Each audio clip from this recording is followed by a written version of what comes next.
السلام علیکم ورحمۃ اللہ.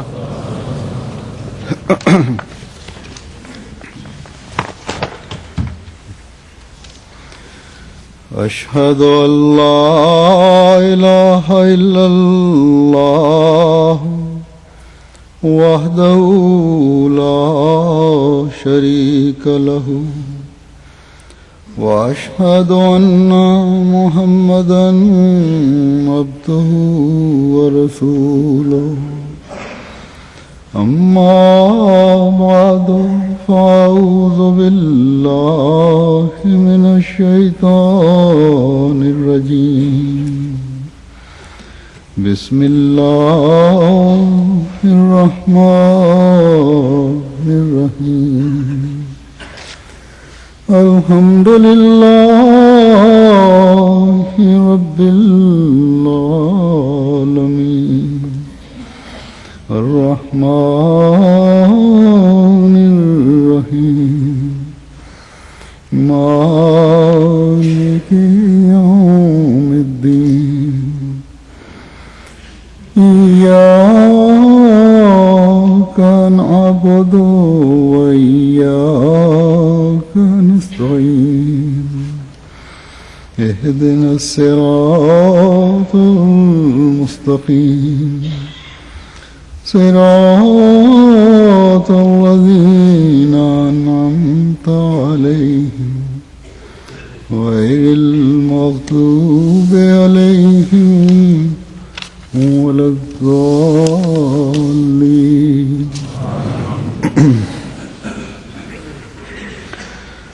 اللہ تعالیٰ کے فضل سے 2 دن پہلے ہی میں جرمنی کے سفر سے واپس پہنچا ہوں. اس سال رمضان کی جلد آمد کی وجہ سے جرمنی کا جلسہ پہلے منعقد کرنا پڑا. UK کے جلسے کی مصروفیات کے ساتھ ہی جرمنی کی مصروفیات بھی شروع ہو گئیں. UK کے جلسے پر باہر سے آئے ہوئے وفود، جن کی اکثریت افریقن ممالک کے وفود پر مشتمل ہوتی ہے اور جن میں غیر جماعت اور مختلف حکومتوں کے عہدیدار ہوتے ہیں، ممبر آف پارلیمنٹ ہوتے ہیں، وزراء ہوتے ہیں. ان وفود سے جلسے کے بعد ملاقات اور میٹنگز کا سلسلہ شروع ہو جاتا ہے. پھر باہر سے آئے ہوئے مبلغین اور نمائندوں سے میٹنگ، اور پھر احمدی احباب جو پاکستان، ہندوستان یا دنیا کے کسی بھی ملک سے آئے ہوئے ہوتے ہیں، ان سے ملاقاتوں کا سلسلہ جاری رہتا ہے. اور اس طرح میرا جلسہ تو اس حوالے سے کئی دن چلتا رہتا ہے. اور اس سال جیسا کہ میں نے کہا، کیونکہ جرمنی کا جلسہ جلد منعقد کرنا پڑا، اس لیے سفر کے دن تک ہی مصروفیت رہی. لیکن اللہ تعالیٰ کا بڑا فضل اور احسان ہے کہ جلسہ اور اس کے بعد کی مصروفیات اور پھر جرمنی کا جلسہ اور وہاں کی مصروفیات آرام سے اللہ تعالیٰ نے خیریت سے سارا وقت گزارا، اور کسی بھی قسم کا کوئی احساس نہیں ہوا کہ یہ کوئی بوجھ ہے. اس پر میں خدا تعالیٰ کا جتنا بھی شکر ادا کروں کم ہے. بہرحال یہ تو میں نے اپنا مختصر حال بتایا. دوسرے جو ہیں احمدی، ان کو بھی اس سال جلسہ کا جو تسلسل ہے وہ نظر آیا.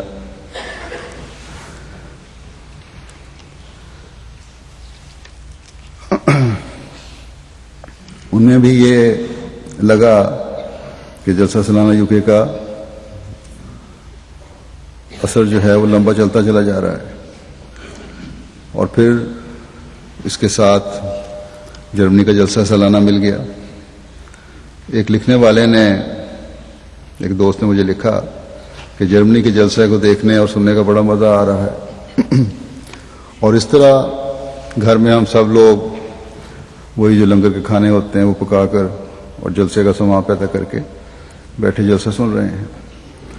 اور یوں لگتا ہے کہ یو کے کا جلسہ ابھی ختم ہی نہیں ہوا اور ابھی تک برطانیہ کے جلسہ سالانہ کا ہی تسلسل چل رہا ہے. اور وہی روحانی ماحول گھر میں قائم ہے ابھی تک.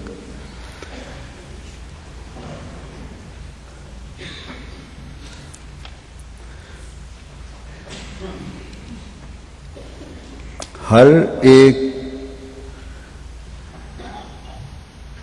مشتاق جو ہے جلسہ دیکھنے کا، اس کا جلسے سے فائدہ اٹھانا اصل چیز ہے اور یہ تسلسل جاری رہنا چاہیے. اور اگر یہ تسلسل نہیں تو پھر جلسوں کا فائدہ بھی کوئی نہیں ہوتا، کیونکہ مومن کی زندگی کا مقصد خدا تعالیٰ کی رضا کا حصول ہے. عبادات اور اپنی زندگیوں میں پاک تبدیلی پیدا کرنے کی طرف توجہ ہے. اور حضرت مسیح موعود علیہ الصلوۃ والسلام کے جلسوں کے انعقاد کا بھی یہ مقصد تھا کہ ہر سال جمع ہو کر اپنی سوچوں اور خیالات کو اس نہج پر چلانے کی تربیت لیں اور سارا سال پھر اس روحانی ماحول کے فیض کی جگالی کرتے رہیں یہاں تک کہ اگلا جلسہ آ جائے اور پھر روحانیت میں ترقی کی طرف مزید قدم بڑھیں. بس یاد رکھیں کہ صرف یو کے اور جرمنی کے جلسے قریب قریب ہونے کی وجہ سے تسلسل کا مزہ نہیں لینا، بلکہ اس تسلسل کو اگلے جلسے تک قائم رکھنے کی کوشش کرنی ہے. اور جب یہ حالت پیدا ہو گئی تو سمجھ لیں کہ ہم نے اپنے مقصد کو پا لیا. اس تسلسل کو قائم رکھنے کی طرف عبادتوں کے حوالے سے حضرت صلی اللہ علیہ وسلم نے بھی ہمیں توجہ دلائی ہے. جیسا کہ آپ صلی اللہ علیہ وسلم نے ایک دفعہ فرمایا کہ کبائر سے بچنے کے لیے 5 نمازیں ہیں، ایک جمعہ سے دوسرے جمعہ تک اور ایک رمضان سے دوسرے رمضان تک کفارہ ہوتا ہے. بس نیکیوں کی طرف توجہ اور ان میں تسلسل اور ان کی آمد کا انتظار ایک مومن کو دوسرے سے ممتاز کرتا ہے، غیر مومن سے ممتاز کرتا ہے. کبائر سے یا گناہوں سے تبھی انسان بچ سکتا ہے جب نیکیوں کو قائم رکھنے کا ایک تسلسل ہو اور ایک خواہش ہو. بس نیکیوں کا تسلسل قائم رکھنے کے لیے جو بھی مواقع پیدا ہوں وہ خدا تعالیٰ کی رضا کے حصول کا ذریعہ بنتے ہیں. اب انشاءاللہ تعالیٰ 2 دن بعد یعنی پرسوں اتوار سے اس تسلسل کو قائم رکھنے کے لیے رمضان بھی شروع ہونے والا ہے. جلسے کے روحانی ماحول کو تو ہم نے روحانی معاہدے کے ساتھ ساتھ مادی غذا سے بھی لطف اندوز ہوتے ہوئے گزارا. رمضان کے ان بابرکت ایام میں ہم نے جسمانی مادی غذا میں کمی کرتے ہوئے صرف روحانی ترقیات کے حصول کی کوشش کرتے ہوئے اسے گزارنا ہے. ایک خاص توجہ اور کوشش اور اللہ تعالیٰ کے فضل سے اور اس کی دی ہوئی توفیق سے اللہ تعالیٰ کی رضا حاصل کرنے کی طرف قدم بڑھانے ہیں انشاءاللہ، اور اپنے اندر پاک تبدیلیاں پیدا کرنے کی کوشش کرنی ہے۔ اللہ تعالیٰ ہمیں اس کی توفیق عطا فرمائے اور ہم رمضان کا حق ادا کرنے والے بنیں۔ ہم خوش قسمت ہیں کہ حضرت مسیح موعود علیہ الصلوۃ والسلام نے جلسوں کا اجرا فرما کر ہمارے لیے ایک زائد ٹریننگ کیمپ مہیا فرما دیا،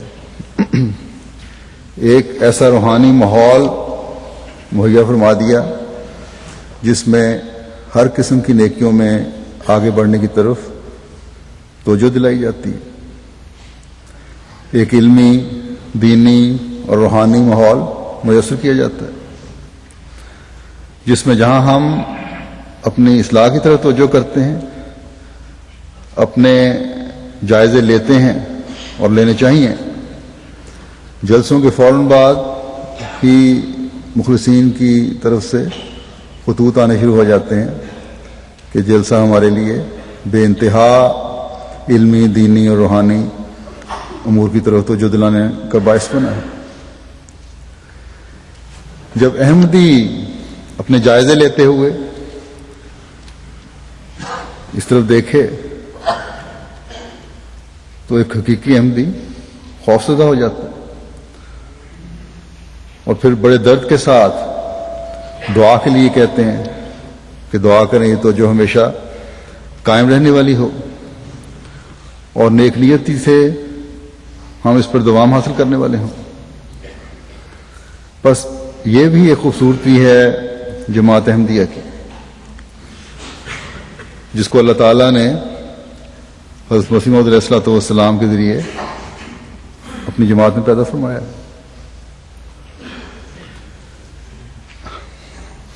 آپ علیہ السلام ایک جگہ اپنی جماعت کے اخلاص کا ذکر کرتے ہوئے فرماتے ہیں کہ غور سے دیکھا جاوے تو جو کچھ ترقی اور تبدیلی، یعنی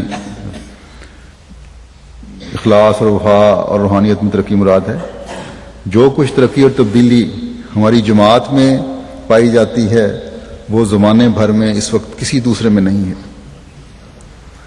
بس یہ انتہا کا حسن ظن ہے جو حضرت مسیح موعود علیہ الصلوۃ والسلام نے ہم سے کیا ہے۔ ایک حقیقی احمدی کو ہلا دینے والی بات ہے، ایک انتہائی خوف کی حالت پیدا کرنے والی چیز ہے۔ اگر ہم ان فکرات کو سامنے رکھتے ہوئے اپنے جائزے لیتے رہیں تو ایک کے بعد دوسری نیکی کی طرف توجہ پیدا ہوتی چلی جائے گی، ہم اپنی اصلاح کی طرف قدم بڑھاتے چلے جائیں گے۔ دوسرا فائدہ جو ان جلسوں سے ہوتا ہے یہ ہے کہ اللہ تعالیٰ کے بے شمار فضل جو خدا تعالیٰ جماعت پر فرما رہا ہے اس کو دیکھ اور سن کر پھر خدا تعالیٰ کے شکر کی طرف توجہ پھرتی ہے۔ ایک احمدی کا سر ان فضلوں کو دیکھ کر اللہ تعالیٰ کے حضور جھکتا چلا جاتا ہے۔ اللہ تعالیٰ ہمیشہ ہم پر اپنے فضل برساتا رہے اور ہمیشہ ہمیں توفیق دے کہ ہم اس کے شکر گزار بننے والے بندے کہلائیں۔ جن جلسوں میں شامل ہوتا ہوں ان کا ذکر بھی جلسوں کے بعد میں کیا کرتا ہوں عموماً، اور اس حوالے سے خدا تعالیٰ کے شکر کے ساتھ ساتھ کارکنان اور کارکنات کا بھی شکریہ ادا کرتا ہوں۔ کارکنان کی خواہش اور توقع بھی ہوتی ہے کہ ان کا کچھ ذکر ہو، اس لیے آج میں جرمنی کے جلسے کے حوالے سے بھی کچھ ذکر کروں گا۔ ایک بات یہاں واضح کر دوں کہ ہمارے کارکنان اس لیے اپنے ذکر کی توقع اور خواہش نہیں رکھتے کہ صرف ان کی تعریف ہو. یہ لوگ تو بے نفس ہو کر خدا تعالیٰ کی رضا کی خاطر کام کرنے والے ہیں، اور جس جوش اور جذبے سے کام کرتے ہیں وہ کوئی دنیاوی اظہار کے لیے، دنیاوی بدلے کے لیے نہیں کر سکتا. اس لیے اگر یہ ان کارکنان کے بارے میں سوچا جائے تو یہ ان پر بڑی سخت بدظنی ہوگی کہ وہ اپنی تعریف کروانے کے لیے شاید ذکر سننا چاہتے ہیں. بس یہ خیال بالکل غلط ہے کہ کارکنان صرف اپنی تعریف سننا چاہتے ہیں. ان کو ان کے نقائص اور کمزوریوں کی طرف بھی توجہ دلائی جاتی ہے تاکہ اصلاح ہو. بلکہ ہمارے کارکنان تو خود اپنی کمزوریوں کو ایک لال کتاب میں لکھتے ہیں جو جلسے کے لیے رکھی گئی ہے، تاکہ آئندہ کے لیے یہ غلطی دہرائی نہ جائے. اور یہی مومن کا ترہ امتیاز ہے، ایک خاص شان ہے کہ وہ اپنی کمزوریوں پر نظر رکھتا ہے. جماعت کے افراد کا اور خلافت کا جو تعلق ہے، اس تعلق کی وجہ سے ان کی خواہش ہوتی ہے کہ خلیفہ وقت کے خیالات ان تک پہنچیں.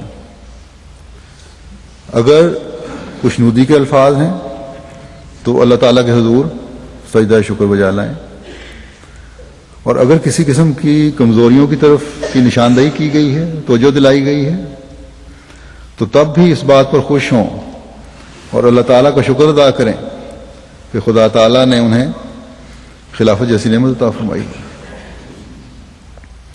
جو خالصتاً ہمدردی کے جذبے کے تحت اور افراد جماعت کے مومن ہونے کے ناطے افراد جماعت کے نیکی کی خاطر اٹھنے والے قدموں کی صحیح سمت کی طرف رہنمائی کرتی ہے، اور معیاروں کو اونچے سے اونچا تر کرنے کے لیے جو کمیاں رہ گئی ہیں ان کی نشاندہی کرتی ہے. اللہ تعالی خلافت اور جماعت کے تعلق اور رشتے کو مضبوط سے مضبوط تر کرتا چلا جائے. جرمنی جماعت کے کارکنان اور کارکنات جلسہ کا شکریہ ادا کرتے ہوئے میں کہتا ہوں کہ آپ نے حضرت مسیح موعود علیہ الصلوۃ والسلام کے مہمانوں کی خدمت کا حق ادا کرنے کی بھرپور کوشش کی ہے. اب اللہ تعالیٰ کے فضل سے آپ لوگ جو ڈیوٹی دینے والے ہیں اتنے میچور اور بالغ ہو چکے ہیں.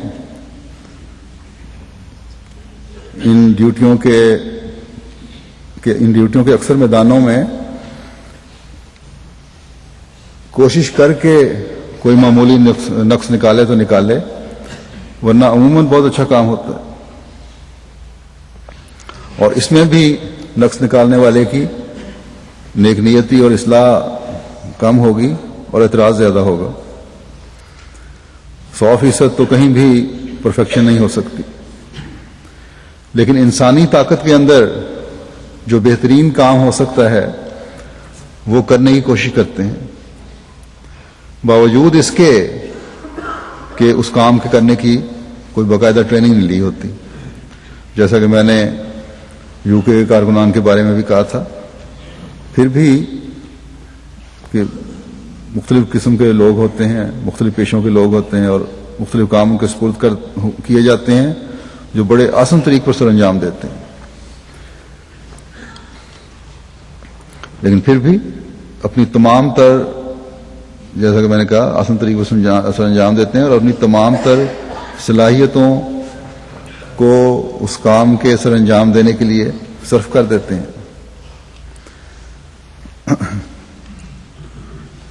کارکنان کے کام کو دیکھ کر دل اللہ تعالیٰ کی حمد اور شکر سے بھر جاتا ہے، اور جلسے میں شامل ہونے والے اور دیکھنے والوں کو بھی ان کارکنان کا شکر گزار ہونا چاہیے.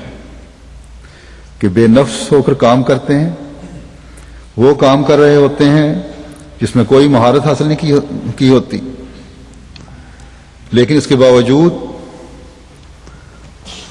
بڑی بڑی غلطیاں نہیں ہوتی بلکہ معمولی کمیاں رہتی ہیں ان کے کاموں میں۔ اور اس سال تو خاص طور پر بہت محنت کی ہے جرمنی والوں نے، کارکنان نے، کہ بہت تھوڑے وقت میں جلسے کے تمام جملہ انتظامات کو مکمل کیا ہے۔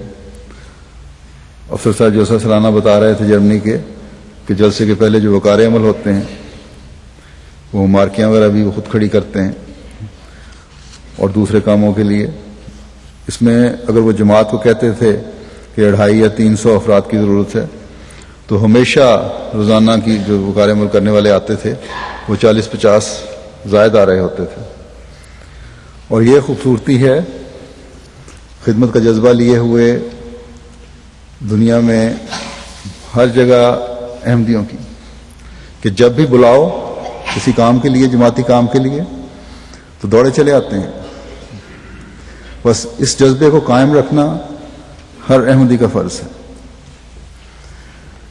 اس سال جلسہ سالانہ جرمنی سے چند دن پہلے بعض وجوہات کی وجہ سے اوپر کی انتظامیہ میں نے تبدیلی کی تھی، لیکن انتظامات کو دیکھ کر کوئی احساس نہیں ہوتا تھا کہ افسر جلسہ سالانہ بدلا گیا ہے، تو اس وجہ سے کہیں بھی کام کے دھارے میں کوئی روک پیدا ہوئی ہے یا کہیں کوئی کام اٹکا ہوا ہے، رکا ہوا ہے۔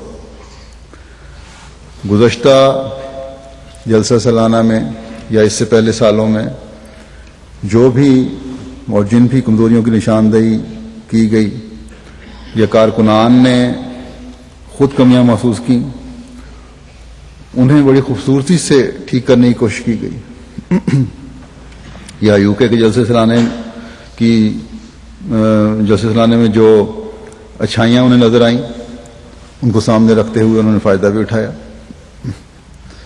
ایک مومن کا فرض ہے کہ اگر کہیں اچھائی دیکھے تو اسے اختیار کرنے کی کوشش کرے، نہ کہ حسد کے جذبے سے اس میں کیڑے نکالے اور صرف اپنے کام کو ہی دنیا داروں کی طرح سراہتا رہے اور اچھا سمجھتا رہے۔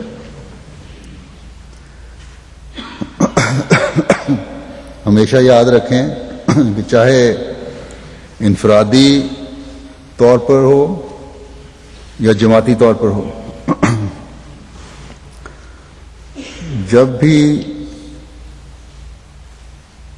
رشک اور سبق سیکھنے کے بجائے حسد کا جذبہ ہوگا وہ بے برکت ہوگا۔ مومن ہمیشہ ایک دوسرے کا مددگار ہوتا ہے اور اسے سبق لیتا ہے، ان کے کاموں سے سبق لیتا ہے، اچھائی دیکھ کر اس کی تعریف کرتا ہے، اس کو اپناتا ہے۔ اگر کوئی کمی دیکھے تو اس کی پردہ پوشی کرنے والا ہوتا ہے۔ اسی طرح UK کے جلسے کے بعد جو میں نے بعض ہدایات دی تھیں انتظامات میں مزید بہتری کے لیے، خاص طور پر رہائشی خیموں کی حفاظت کے تعلق میں، ان پر بھی انہوں نے پوری طرح عمل کرنے کی کوشش کی ہے۔ ان کو میں نے کہا تھا جرمنی والے اس کو توجہ دیں۔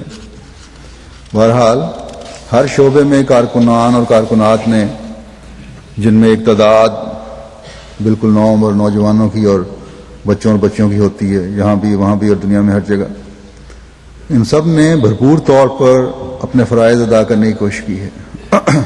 اور تمام کارکنان نے یہ ثابت کر دیا ہے کہ ہمارے اوپر جو بھی افسر خلیفہ وقت کی طرف سے مقرر ہوگا، ہم نے اس کی ہر طرح اطاعت کرنے کی کوشش کرنی ہے، اسے مکمل تعاون دینا ہے، اور یہ ثابت کرنا ہے کہ ہم نے اپنے تمام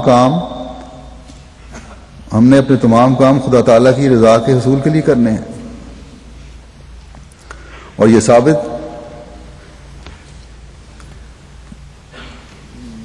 کرتی ہیں یہ باتیں کہ ہم نے اپنے کام دنیا داروں کی طرح کسی خاص شخصیت کے کہنے یا اس کے تعلق کی وجہ سے نہیں کرنے، بلکہ خلیفہ وقت کے اشارے پر چلتے ہوئے اپنے تمام تر فرائض سر انجام دینے ہیں۔ بس میں ایک بار پھر جلسہ سالانہ جرمنی میں کام کرنے والے تمام کارکنان مرد و عورت کا شکریہ ادا کرتا ہوں، بچوں کا شکریہ ادا کرتا ہوں۔ آپ نے حضرت مسیح موعود علیہ الصلوۃ والسلام کے مہمانوں کی خدمت کا حق ادا کرنے کی بھرپور کوشش کی۔ اسی طرح MTA جرمنی کے کارکنان نے جلسے کی کوریج اور متفرق پروگرام دکھانے اور بنانے کے لیے بھی بڑی محنت سے کام کیا ہے، اور لندن سے جو ہمارے MTA مرکزیہ کے کارکنان کی ٹیم گئی ہوئی تھی ان سے بھی پورا تعاون کیا۔ اللہ تعالیٰ سب کو اس کی بہترین جزا دے۔ ہر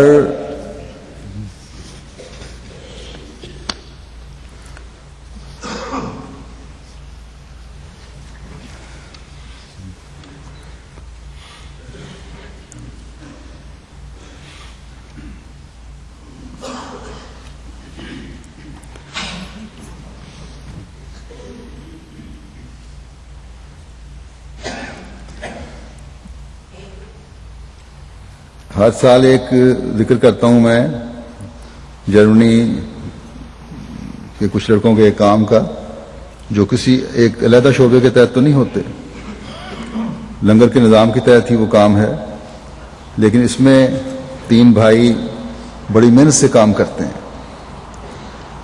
یہ ہے دیگ دھونے کی مشین جو ان بھائیوں نے خود ایجاد کی ہے، جس کا اس سال بھی انہوں نے اس میں مزید بہتری پیدا کی، اسے امپروو کیا ہے اور مکمل آٹومیٹک بنا دیا اسے۔ سارا کمپیوٹرائز نظام ہے اس کے اندر، جو دیگ کو مشین کے اندر لے جاتا ہے، دھوتا ہے، اور جب صاف ہو جائے تو اٹھا کے باہر پھینک دیتا ہے۔ اللہ تعالیٰ ان تینوں بھائیوں کو بھی جزا دے اور ان کے ذہنوں کو مزید جلا بخشے۔ اس دفعہ انہوں نے مقامی طور پر بھی 2 انجینئر یا ٹیکنیشین مکینک اپنے ساتھ لگائے تھے، ایک شاید بوزنیا کا تھا، ایک جرمنی کا۔ بہرحال ان سب نے بڑا اچھا کام کیا۔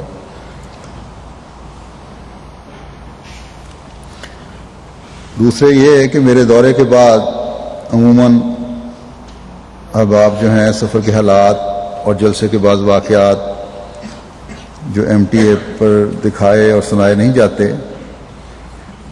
انہیں بھی سننے کی خواہش رکھتے ہیں، مجھے خطوط میں ذکر کرتے رہتے ہیں۔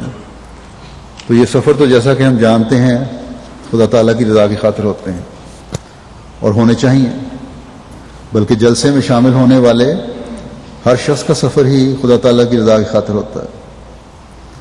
جیسا کہ میں نے کہا، وہ برکتوں کے حصول کے لیے 3 دن رات ایک جگہ جمع ہوتے ہیں۔ اللہ تعالیٰ ایسے سفر کرنے والوں کو بشارت بھی دیتا ہے۔ اللہ تعالیٰ کی بشارت اس کی خوشنودی اور اس کے انعامات کا ملنا ہے، لیکن اللہ تعالیٰ نے ہمیں بتایا کہ صرف منہ سے دعویٰ نہ ہو کہ ہم خدا تعالیٰ کی خاطر سفر کرنے والے ہیں، بلکہ بعض خصوصیات کا بھی اظہار ہونا چاہیے۔ سورہ توبہ میں اللہ تعالیٰ فرماتا ہے، التائبون العابدون الحامدون السائحون الراکعون الساجدون الآمرون بالمعروف والناہون عن المنکر والحافظون لحدود اللہ وبشر المومنین۔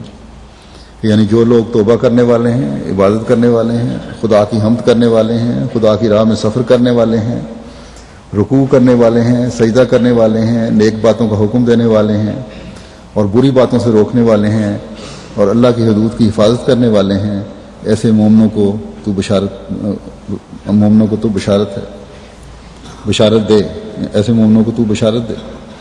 بس ان تمام باتوں کا پیدا ہونا جن کا ذکر کیا گیا ہے، عبادت کرنے والے ہوں، خدا کی حمد کرنے والے ہوں، خدا کی راہ میں سفر کرنے والے، اس کی حضور جھکنے والے، سجدہ کرنے والے، نیک باتوں کا حکم دینے والے، برائیوں سے رکنے والے، اللہ تعالیٰ نے ان سب کو بشارت سے نوازا ہے۔ بہرحال میں ذکر کر رہا تھا کہ سفر کے حالات لوگ سننے کے شائق ہوتے ہیں، اس کے مختصر اس کا ذکر کرتا ہوں۔ اللہ تعالیٰ کی خاطر کیے گئے سفر میں خدا تعالیٰ برکت بھی بہت ڈالتا ہے، بشرطے کہ وہ تمام لوازمات بھی پورے کیے جا رہے ہوں جن کا میں نے ذکر کیا اس آیت میں، جنہیں اللہ تعالیٰ نے ذکر کیا اور میں نے بتایا آپ کو۔ یہاں سے روانہ ہو کر ایک رات ہم بیلجیم مشن ہاؤس میں بھی ٹھہرے تھے، وہاں گزارا۔ وہاں باقاعدہ مسجد تو نہیں ہے کیونکہ لوکل کونسل اس کی اجازت نہیں دیتی، لیکن 2 چھوٹے چھوٹے ہال ہیں جو مشن ہاؤس کے ساتھ ہی، جو مردوں اور عورتوں کے لیے نمازوں کے لیے استعمال ہوتے ہیں۔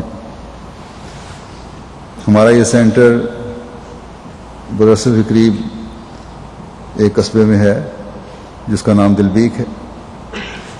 وہاں کے میئر بھی اس دفعہ وقت لے کر مجھے ملنے آئے ہوئے تھے، ان سے کافی دیر تک مختلف موضوعات پر گفتگو چلتی رہی۔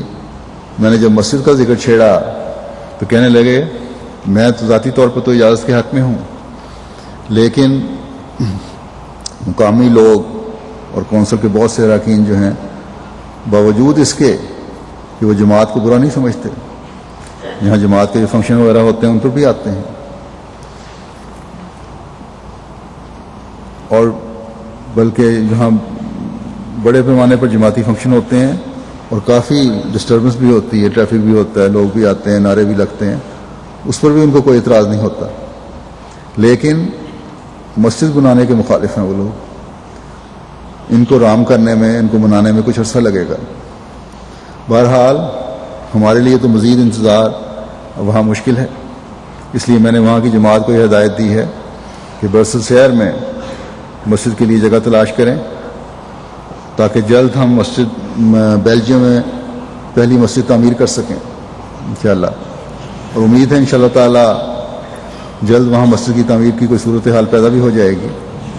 اللہ تعالیٰ میری اس خواہش کو بھی پورا فرمائے کہ جو پہلی فیز ہے اس میں ہم یورپ کے ہر شہر میں یورپ کے ہر ملک میں کم از کم ایک مسجد بنا لیں آئندہ 5-6 سالوں میں۔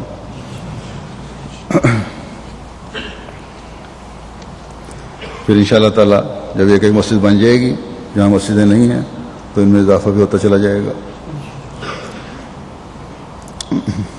بیلجیم کی مسجد کے لیے ان ایم پی نے بھی، جو ممبر آف پارلیمنٹ ہیں جن کی اب ٹرم ختم ہونے والی ہے، انہوں نے مدد کی حامی بھری ہے، جو یہاں جلسے پر بھی آئی تھیں اور اسٹیج سے انہوں نے مختصر سے اپنا پیغام بھی دیا تھا، اور جماعت سے بہت متاثر ہیں۔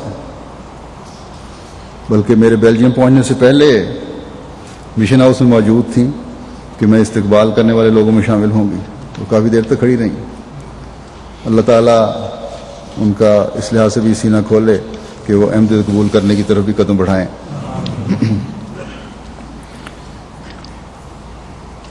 ان خاتون سے پھر ملاقات تھی ممبر پارلیمنٹ، انہوں نے وہاں آئے ہوئے موراکن جو ہیں اور الجیرین جو ہیں ان میں تبلیغ کے لیے اور جماعت کا پیغام پہنچانے کے لیے بعض مشورے بھی دیے، اور بڑے اچھے مشورے تھے ان کے۔ لگتا ہے دل سے تو احمدی ہو چکی ہیں، اظہار کرتے ہوئے بھی صرف ان کو خوف ہے۔ بیلجیم میں ایک انڈونیشین نژاد مرد اور ان کی بیلجین اہلیہ ہیں، اور اسی طرح ایک نو احمدی موراکن اور اس کی ایک کزن تھی غیر احمدی، وہ اور کچھ افریقن اور کچھ لوگ اور آئے ہوئے تھے۔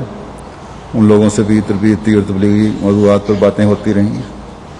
یہ انڈونیشین دوست جن کا میں نے ذکر کیا ہے گزشتہ کئی دہائیوں سے بیلجیم میں رہ رہے ہیں، اور وہیں کی انہوں نے شادی کی، لیکن ان کو خدا پر ایمان نہیں تھا. یہ دونوں میاں بیوی جلسہ یو کے پہ بھی تشریف لائے تھے، اور یہاں آنے سے چند دن پہلے، یو کے جلسے چند دن پہلے وہ احمدی ہوئے تھے. جلسے پر جب یہاں آئے تو انہوں نے مجھے بتایا تھا کہ میں تو خدا کے وجود کا قائل نہیں تھا اور یہ سمجھتا تھا کہ کوئی خدا نہیں ہے، لیکن جماعت کے لٹریچر پڑھ کر اور اس کے یہاں مبلغ جو ہیں ان سے باتیں کر کے میں خدا کے وجود کا قائل ہوا. اور جب میں خدا کے وجود کا قائل ہو گیا تو اب اس کے سوا کوئی چارہ نہیں تھا کہ میں احمدی بھی ہو جاتا.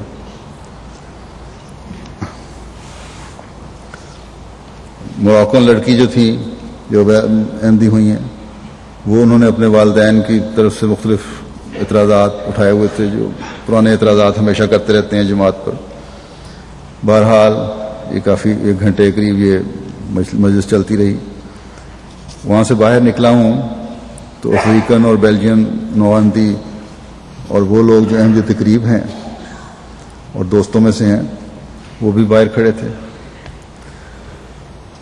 ان سے ملاقات ہوئی. ہمارے مبلغ نے ایک نوجوان جو انہوں نے اپنا تعارف کرایا، بیلجین تھے، جو 1 سال ہوا ڈاکٹر بنے ہیں، ہسپتال میں کام کر رہے ہیں. تو جب ان سے تعارف ہوا تو ہمارے مبلغ اور امیر صاحب کہنے لگے کہ یہ احمدی کے بڑے قریب ہیں لیکن ابھی بیعت نہیں کی. ابھی مربی صاحب بات کر ہی رہے تھے کہ ڈاکٹر صاحب نے فوراً جواب دیا کہ یو کے جلسے پہ جو عالمی بیعت ہوئی اور جلسے کا جو پروگرام میں نے دیکھا ہے، میں نے تو اس وقت بھی بیعت کر لی تھی. تو مربی صاحب کو اور امیر صاحب کو نہیں پتہ تھا. یہ بھی اللہ تعالیٰ کا ایک خاص فضل ہے کہ خود بھیجتا ہے لوگوں کو. یہ ہے نوحی الیہ من السماء کا نظارہ. بہرحال وہاں نمازوں کے بعد پھر انہوں نے دستی بیعت بھی کی، اس کا اظہار کیا دستی بیعت کروں گا. جرمنی کے جلسے کی کارکنوں کے حوالے سے تو میں نے باتیں کی ہیں. جرمنی کا جلسہ سب نے دیکھا ہے، ایم ٹی نے دنیا کو دکھایا ہے. اللہ تعالیٰ کے فضل سے کامیاب جلسہ تھا. حاضری بھی 32,000 سے اوپر تھی اور گزشتہ جلسے کے برابر تھی. امیر صاحب کا بھی خیال تھا اور میرا بھی خیال تھا کہ گزشتہ سال سے شاید 6-7 ہزار حاضری کم ہو، کیونکہ گزشتہ سال جوبلی کا جلسہ تھا. لیکن جلدی جلسہ کرنے کا ایک یہ بھی فائدہ ہوا کہ اسکولوں میں چھٹیاں تھیں، اس لیے لوگ آئے. اور یہ بھی بہت اصل چیز تو یہ ہے کہ اللہ تعالیٰ جب اپنا فضل فرماتا ہے تو ہمارے اندازے جو ہیں وہ دھرے کے دھرے رہ جاتے ہیں. جلسے سالانہ کے پروگرام اللہ تعالیٰ کے فضل سے بھرپور تھے. سب نے تقریریں سنی، مقررین کے خطابات سے علمی اور روحانی فائدہ اٹھایا ہوگا. اسے اب صرف حاضر اٹھانے تک ہی محدود نہ کریں، بلکہ اپنی زندگیوں کا حصہ بنائیں. جیسا کہ میں نے شروع میں کہا تھا کہ اللہ تعالیٰ کی رضا حاصل کرنے کی کوشش کریں، اپنے دلوں میں پاکیزگی پیدا کریں. بس اس جلسے کو صرف علمی اور ذوقی حظ کا ذریعہ نہیں ہمیں بنانا چاہیے، اور نہ ہی وقتی روحانی فائدہ اٹھانے والے ہوں ہم، بلکہ جیسا کہ میں نے سورہ توبہ کی آیت کا حوالہ دیتے ہوئے کہا تھا کہ جلسے کی برکات سے فائدہ اٹھاتے ہوئے وہ تمام خصوصیات کو اپنے اندر پیدا کرنے والے ہم ہوں جن کا اس آیت میں ذکر ہے. عبادت کرنے والے بھی ہوں، سجدہ کرنے والے بھی ہوں، رکوع کرنے والے بھی ہوں، نیکیوں کا حکم دینے والے بھی ہوں، برائیوں سے روکنے والے اور رکنے والے بھی ہوں. اور ہوں گے ہم تب اس وقت جب تک خود اپنے آپ میں یہ ساری تبدیلیاں پیدا نہیں کریں گے، تبھی ہم یہ سب کام کرنے والے ہو سکتے ہیں، برائیوں سے روکنے والے.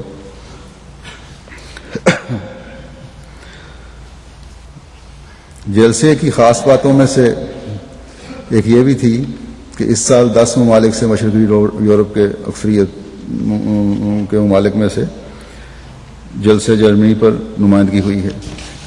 ان میں سے بلغاریہ ہے، ہنگری ہے، رومانیہ ہے، مالٹا ہے، آئس لینڈ ہے، البانیہ، بوزنیا، میسیڈونیا، کوسوو، لتھوینیا. تو ان ملکوں نے اس دفعہ وہاں حاضر ہو کر جلسے کے پروگرام سنے، اور ان میں سے کچھ تعداد تو احمدیوں کی تھی اور بہت سے غیر مسلم یا غیر احمدی مسلمان تھے۔ ان وفود سے ایک مشترکہ میٹنگ ہفتہ کی شام کو امیر صاحب نے رکھی ہوئی تھی، لیکن پھر میں نے محسوس کیا کہ فائدہ تبھی ہوگا جب علیحدہ علیحدہ، یعنی ہر گروپ سے، ہر ملک سے علیحدہ علیحدہ ملاقات ہو، وہاں کے حالات کے مطابق ان سے باتیں ہوں۔ چنانچہ جلسہ ختم ہونے کے اگلے روز ان وفود سے علیحدہ ملاقات ہوئی، جس میں ان کے من تاثرات پوچھے۔ ہر ایک نے اس بات پر حیرت کا اظہار کیا کہ جلسہ کا جو انظام تھا عجیب حیرت انگیز تھا۔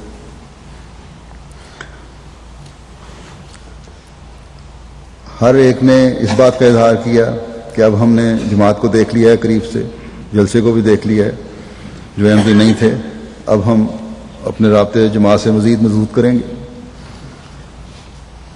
اور اس بات پر بھی بلا استثناء سب کو حیرت تھی کہ اتنے بڑے مجمع کو سنبھالنا آسان نہیں ہے، لیکن ابھی کیونکہ یہ دنیا دار ہیں اس لیے علم نہیں کہ مجمع کو خدا کی خاطر شامل ہونے والا خود سنبھالتا ہے۔ والنٹیئر کارکن تو کم کام کر رہے ہوتے ہیں، ہر شامل ہونے والا کیونکہ خدا کی رضا کے حصول کے لیے آتا ہے، اس لیے وہ اپنے آپ خود سنبھال رہا ہوتا ہے، اس لیے ضرورت ہی نہیں ہے کسی پولیس فورس کی یا کسی اور چیز کی۔ اور یہی چیز ہمیشہ ہر جلسے پر، یہاں بھی وہاں بھی، دنیا میں ہر جگہ، ہر غیر جو شامل ہوتا ہے اس کا اظہار کرتا ہے۔ امن اور پیار کا ماحول بھی عجیب تھا، ہر ایک نے یہ کہا کہ یہ تو ہم نے کہیں نہیں دیکھا۔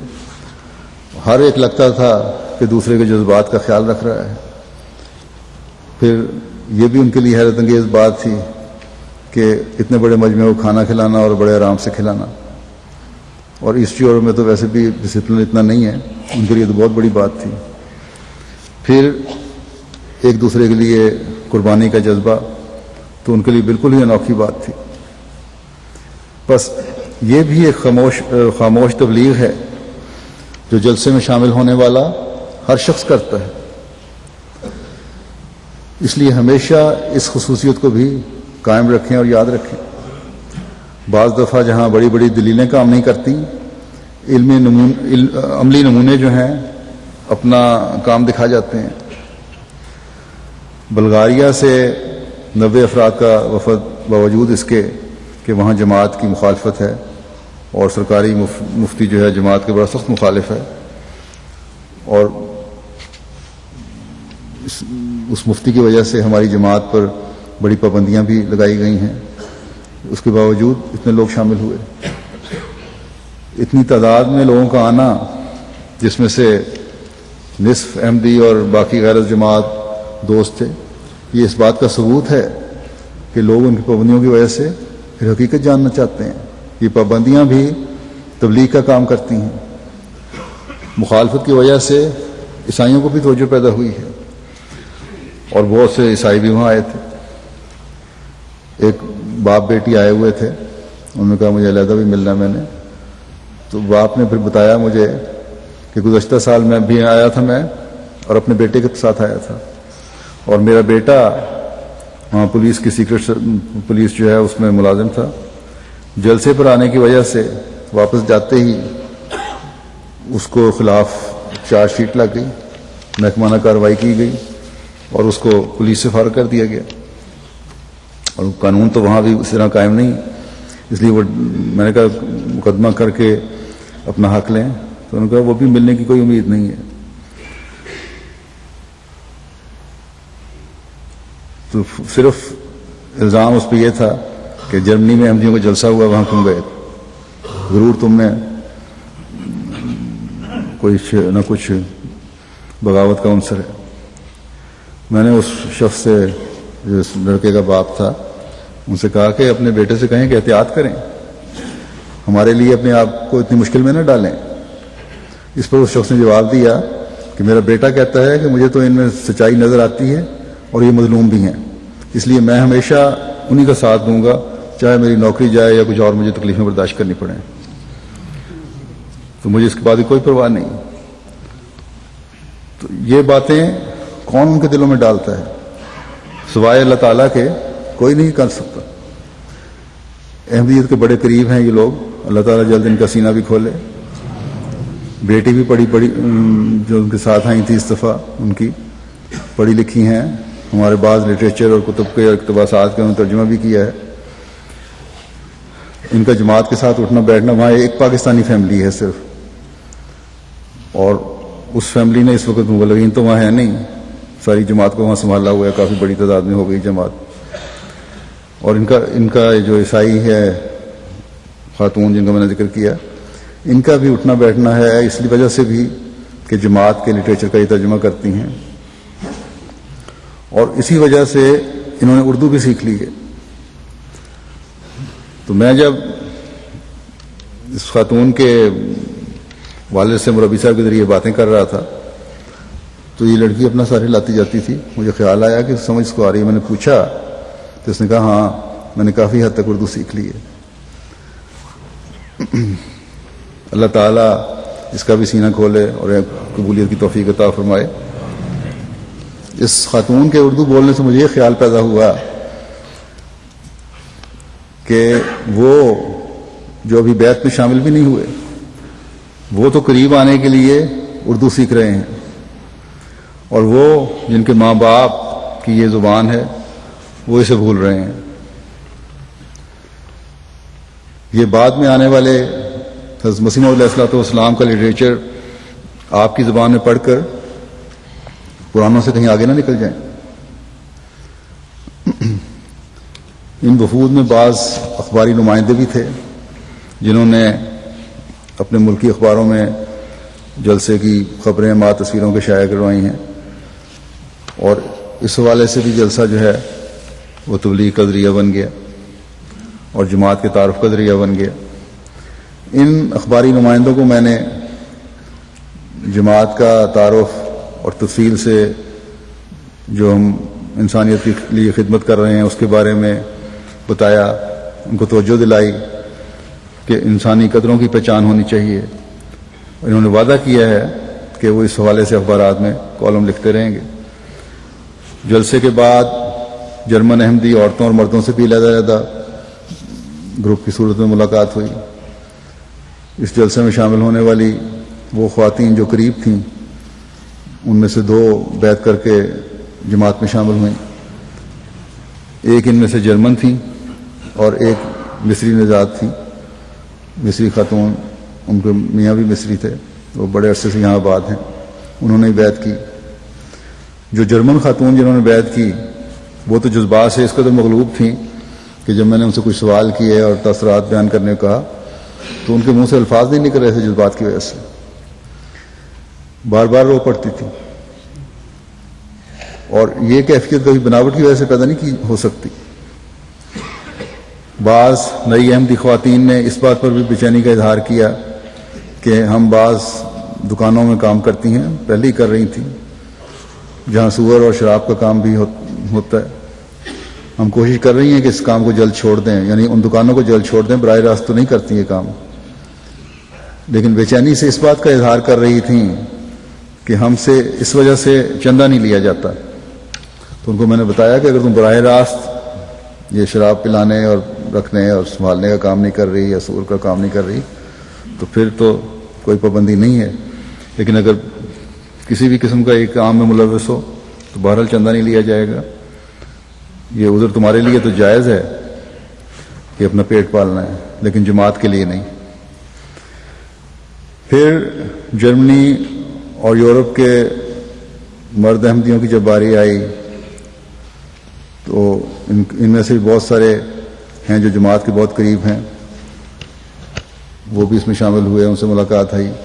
مردوں میں سے ایک جرمن اور ایک ہنگری کے آئے ہوئے دوست جلسہ کی کارروائی دیکھ کر جماعت میں شامل ہو گئے، انہوں نے وہیں اسی مجلس میں پھر دستی بیعت بھی کی، اور جذباتی کیفیت میں یہ بیعت تھی ان کی بھی۔ حضرت مسیح موعود علیہ الصلوۃ والسلام نے جلسوں کے انعقاد کا ایک مقصد یہ بھی بتایا ہے کہ غیر قوموں میں تبلیغ کے راستے تلاش کیے جائیں۔ اللہ تعالیٰ کا فضل ہے کہ جلسے کی کارروائی دیکھ اور سن کر جلسے کی برکت سے اور نیک اثر قائم ہونے کی وجہ سے، نیک نمونوں کی وجہ سے اللہ تعالیٰ پھل بھی عطا فرماتا ہے۔